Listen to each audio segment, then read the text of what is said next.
Bismillahirrahmanirrahim. Assalamualaikum warahmatullahi wabarakatuh. Nama saya Muhammad Azra'i bin Muhammad Hasbi. Nombor kad matrik saya I21105179. Kod khusus FBI 6013. Kaedah penyelidikan di 1. Nama tajuk kajian saya iaitu peningkatan teknologi canggih memberi impak negatif terbesar dalam isu perbuangan bayi. Dalam bab pertama iaitu pendahuluan, saya mulakan dengan pengenalan, iaitu pengenalan pekaji menerangkan kesemua proses kajian bagi menyelesaikan tugas kajian yang lengkap, yang mana dalam pengenalan ini saya akan menerangkan bagaimana saya membuat satu kajian dan apa topik-topik yang saya letakkan dalam kajian ini. Seterusnya iaitu latar belakang disebabkan kehamilan yang tidak diingini oleh pasangan yang melakukan hubungan seks bebas dan luar nikah terpaksa membuang bayi. Iaitu dalam latar belakang ni saya menceritakan sedikit sahaja berkaitan dengan isu perbuangan bayi bagi pengetahuan umum. Seterusnya iaitu penyata masalah. Saya menuliskan iaitu penyata masalah ini, isu perbuangan bayi ini terjadi kerana disebabkan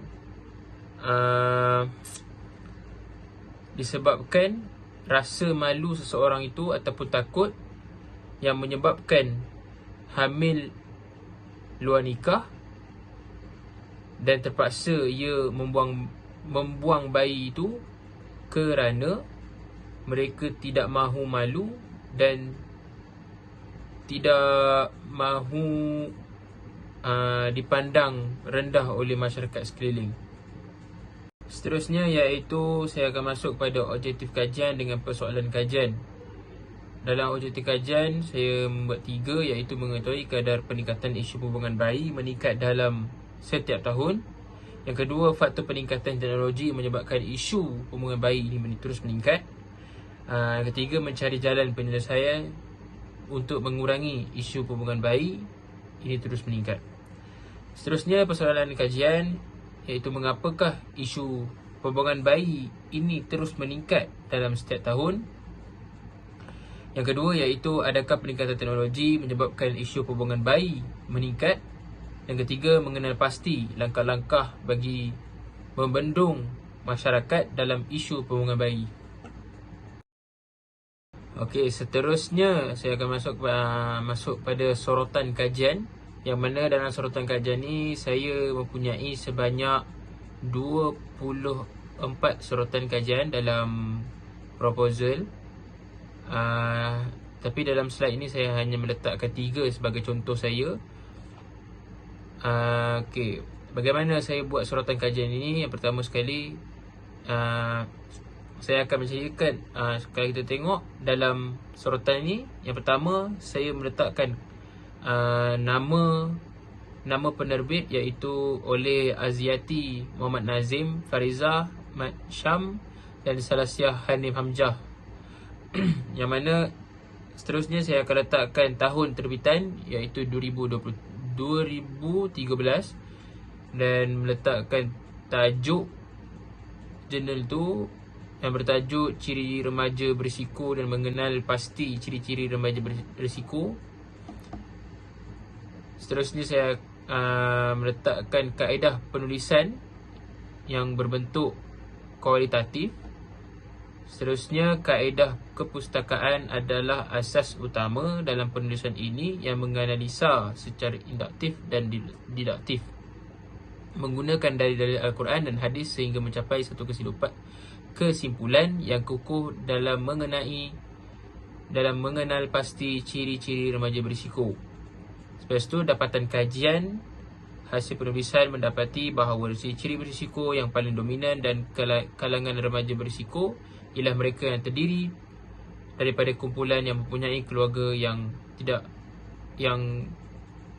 tidak berfungsi, mempunyai latar belakang status sosioekonomi yang rendah. Seterusnya iaitu itu adalah untuk last kali saya letak jurang antara kajian suratan kajian ni dengan kajian saya, iaitu jurang antara kajian pekaji dan kajian lalu, iaitu kajian lalu memfokuskan berkaitan dengan remaja yang tidak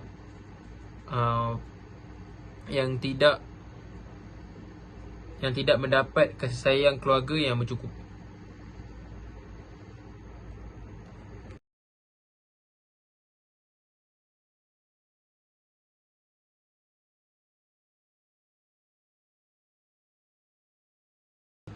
Okey, seterusnya iaitu skop dan batasan kajian. Skop terbagi berdua, skop dan tajuk kajian, iaitu skop kajian yang pekaji yang saya ingin mengetahui dalam isu perbuangan bayi ini adalah dilakukan atas faktor ikutan media, masa dan juga mengetahui langkah-langkah dalam isu ini supaya tidak terjebak dalam perbuangan bayi ini. Seterusnya iaitu batasan responden kajian, yang mana batasan kajian responden terdiri daripada pelajar USAS saja, lingkungan umur sekitar 19 tahun sehingga 30 sahaja. Okey, baik, kita akan masuk kepada metodologi. Yang pertama, reka bentuk kajian, yang mana kajian saya menggunakan kaedah kualitatif yang akan menggunakan kaedah kepustakaan bagi mencari buku-buku, jurnal-jurnal dan kertas kerja dan bahan ilmiah yang berkaitan dengan penggunaan teknologi terhadap masyarakat pada masa kini bagi mencari objektif kajian. Yang mana dalam reka bentuk seterusnya iaitu kaedah pengumpulan data. Cara saya mengumpulkan data dengan merujuk kepada beberapa bahan ilmiah seperti jurnal, artikel dan kertas kerja yang telah dilakukan oleh pengkaji terdahulu bagi tujuan untuk dianalisis dan mengambil data yang berkaitan dengan isu. Seterusnya iaitu kaedah analisis kajian, yang mana kajian ini akan membuat penelitian semula ke atas data-data yang diperolehi dan sumber-sumber berdasarkan jurnal, artikel atau pengalaman pengkaji dan juga hasil daripada temu bual bersama responden. Okey, baik, seterusnya masuk kepada kepentingan kajian. Kepentingan kajian memberi, yang pertama, memberi kesedaran kepada masyarakat terhadap isu perbuangan bayi. Yang kedua, gambaran jelas berkaitan punca dan kesan perbuangan bayi. Dan ketiga, menggunakan kebaikan teknologi dengan baik dan kurang mengambil berat terhadap isu perbuangan bayi. Seterusnya, definisi istilah, yang mana definisi istilah ni saya mengambil kata kerja iaitu membuang, yang bermaksud melempar, membasmi dan menghapuskan. Ialah takrifan membuang bayi ini, bayi merujuk kepada anak kecil yang baru dilahir oleh ibunya. Seterusnya, sistematik kajian dalam mengandungi dalam 5 bab penting. Yang pertama sekali, pengkaji menyentuh tentang bahagian pendahuluan yang menyatakan tentang pengenalan latar belakang, kajian penyata masalah, objektif kajian, persoalan kajian, skop dan batasan kajian, metodologi kajian yang terdiri dengan reka bentuk kajian, kaedah pengumpulan data dan kaedah analisis data, kepentingan kajian, definisi istilah dan disudahi dengan sistematika kajian. Yang mana dalam sistematik kajian ini saya menceritakan perkara-perkara yang penting untuk ada dalam satu proposal dalam bab pertama, iaitu pendahuluan. Okay, yang kedua iaitu bab kedua. Pengkaji akan mengkaji berkenaan objektif kajian yang pertama bagi mengetahui mengapakah isu perbuangan bayi ini terus meningkat dalam setiap tahun. Dalam bab kedua ni saya mula untuk menjawab persoalan kajian. Yang ketiga iaitu bab 3 akan mengkaji berkenaan objektif dan persoalan kajian. Yang kedua iaitu adakah peningkatan teknologi ini menyebabkan isu pembuangan bayi ini terus meningkat. Yang keempat, pengkaji akan membincangkan berkenaan objektif persoalan kajian iaitu mengenal pasti langkah-langkah bagi membendung masyarakat dalam isu pembuangan bayi. Yang kelima, saya akan meletakkan bab penutup iaitu bagi menyimpulkan keseluruhan kajian dan berkenaan data-data ataupun jawapan yang terdapat dalam bab 2, bab 3 dan bab 4. Okey, seterusnya saya akan masuk kepada bab kedua iaitu kes pembuangan bayi setiap tahun. Yang pertama sekali saya membuat pengenalan bagi bab kedua ini iaitu dalam bab 2 saya akan menceritakan berkenaan sedikit berkaitan dengan kes pembuangan bayi ini, yang mana ramai masyarakat, sebagai contoh, ramai masyarakat yang tidak mengetahui akan isu pembuangan bayi ini terus meningkat dalam setiap tahun. Isu pembuangan bayi ini juga bukan sesuatu yang asing daripada masyarakat kini. Ini kerana remaja yang berakal pendek akan membuat keputusan untuk membuang bayi adalah cara yang paling mudah bagi mereka dan untuk melarikan diri daripada tanggungjawab. Itu untuk pengenalan. Seterusnya saya akan keluarkan statistik berkaitan dengan isu pembuangan bayi ini. Siti Kamsiah, saya mengambil ini daripada berita harian. Ini menunjukkan yang berkata ini iaitu Siti Kamsiah berkata kes pembuangan bayi ini di seluruh negara sekitar pada tahun 2018 mendapati 128 kes pembuangan bayi dan 2019 mencatatkan 125 kes, dan tahun ke 2020 mendapati 104 kes, dan pada 2021 adalah sebanyak 86 kes. Jumlah keseluruhan adalah sebanyak 443 kes. Kalau kita tengok kat sini, kes mengurang, tetapi kita kena tahu sebab dia mengurang kerana masa itu adalah zaman COVID-19. Pada masa itu rakyat Malaysia tidak dibenarkan untuk keluar rumah. Sebab itulah kes pembuangan bayi ini mengurang. Seterusnya saya akan masuk kepada bab rumusan, yang mana saya dapat rumuskan bab kedua ini supaya masyarakat perlu mengambil berat berkenaan isu pembuangan bayi. Ini sebagai ibu bapa semestinya mengambil berat ataupun mengambil tahu akan aktiviti anak-anak seharian supaya anak-anak kita tidak terjebak dengan perkara yang seperti ini. Okey, seterusnya bab ketiga iaitu bab yang bertajuk peningkatan teknologi canggih.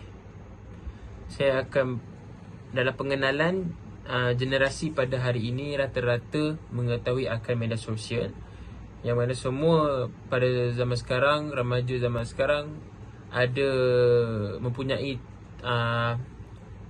telefon bimbit yang canggih, dan semua remaja, kebanyakan remaja pada zaman ini mempunyai akaun ataupun media-media yang boleh mempengaruhi mereka.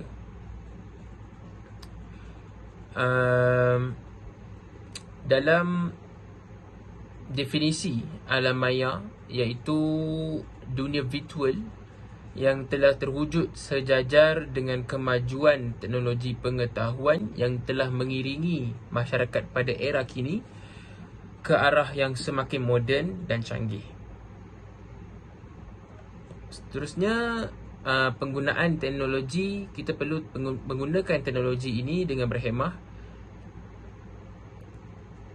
kerana teknologi amat membimbangkan jika penggunaan media sosial yang tidak wajar, terutamanya dalam kalangan kanak-kanak ataupun remaja ataupun pelajar-pelajar sama ada kolej ataupun universiti, perkembangan media sosial juga memberi impak kepada aktiviti pendidikan banyak sekolah dan institusi pengajian tinggi dalam menggunakan media seperti Facebook, WhatsApp, Telegram dan lain-lain lagi.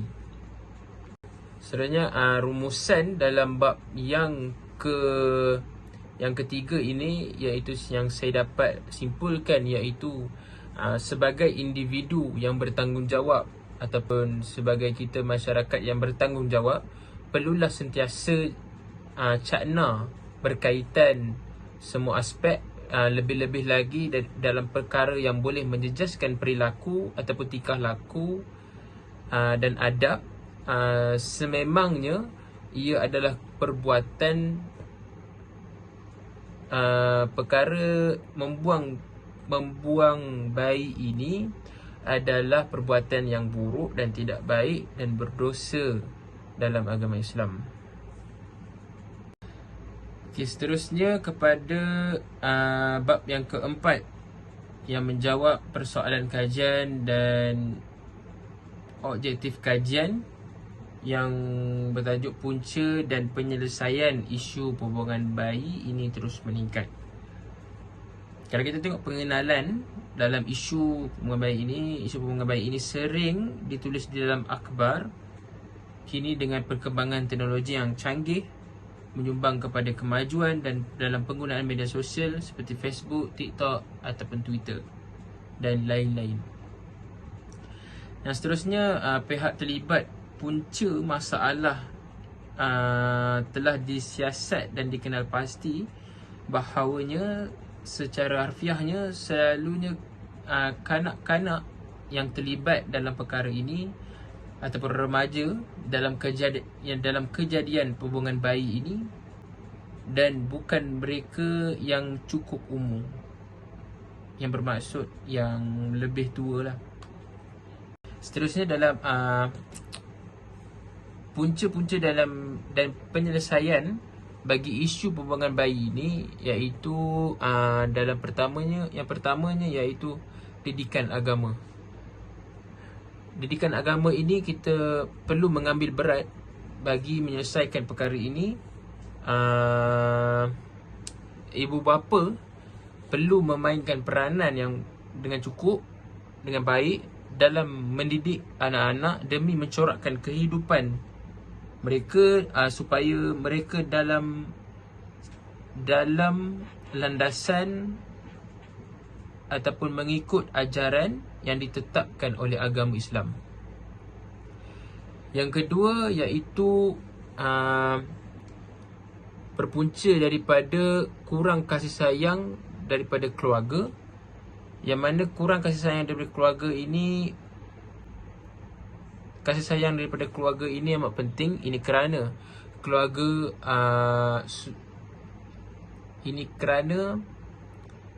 anak-anak boleh terjebak dalam isu perbuangan bayi ini sebab mereka kurang perhatian ataupun masa dengan keluarga. Keluarga mesti pandai menjadualkan masa mereka bersama anak-anak, seperti contoh keluar bersama pada hari Minggu, menjalankan aktiviti riadah pada waktu petang, dan banyak lagi mereka boleh meluangkan masa bersama-sama. Yang ketiga iaitu pengaruh rakan sebaya. Perkara seperti ini ibu bapa juga perlu mengambil berat berkenaan pengaruh rakan sebaya, dan ataupun ibu bapa perlu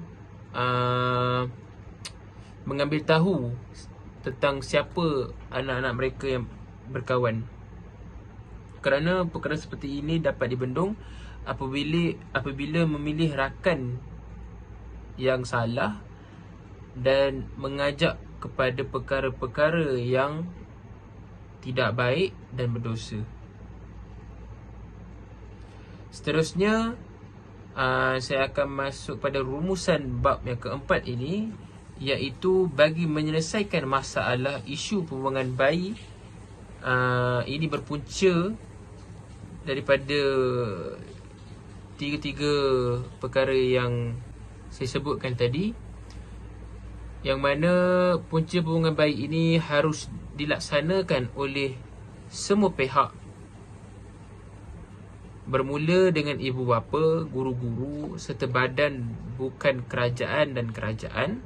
Semestinya bagi menyelesaikan masalah ini dengan segera dan memainkan peranan mereka dengan lebih berkesan.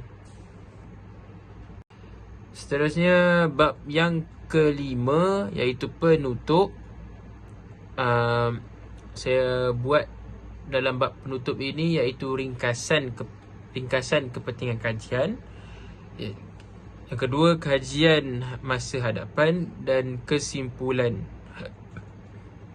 Dalam ringkasan kepentingan kajian, saya menulis berkenaan tentang isu pembuangan bayi adalah perbuatan yang tidak bermoral dan berdosa. Isu seperti ini menjadi semakin merisaukan, bukan sahaja di dalam negara Malaysia, malah menjadi isu di peringkat antarabangsa. Saya memilih kajian ini kerana kajian ini sering isu ini sering